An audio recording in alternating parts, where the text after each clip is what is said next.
इस्लाम के अंदर आए हैं, लिहाजा उनके साथ प्लेट पे लिख के देता, फिर सफारत खारजा से होते हुए पुलिस के पास आता, फिर पुलिस उसको छोड़ती, उस वक्त अपने तहवील। मेरा तो हुकूमत से यही मुतालबा है कि उस बंदे को गिरफ्तार करें, पकड़ें उसे और सज़ा दें। हम तो इंसाफ मांग रहे हैं, अपना इंसाफ मांग रहे हैं, अपना हक मांग रहे हैं। तो हम यही अपील करते हैं उनसे कि ना आपके हमें इंसाफ दें, बस इसके अलावा हमारा कोई नहीं है। यहाँ बैठेंगे तो आपको कोई ना कोई प्रोग्रेस मिलेगी, अगर साइड में बैठ गए तो यहाँ हजारों आएंगे, हजारों चले जाएंगे। जो गवर्नमेंट के लोग हैं, वज़ीर आज़म का ये रूट है, हमारे वज़ीर आज़म का ये रूट है, ये 1.5 किलोमीटर पर इधर बैठे हुए हैं, 1.5 किलोमीटर उनका दफ्तर है।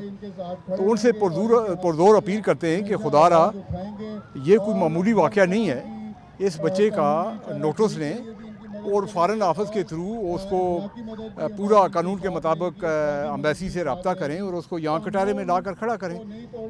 दो चीज़ें, एक ये और दूसरा जो कंपनसेशन हमारी जो बच्चा फौत हुआ है, अगर गवर्नमेंट को उसकी कंपनसेशन देनी चाहिए। पूरी जिंदगी के लिए पास कर दिया है।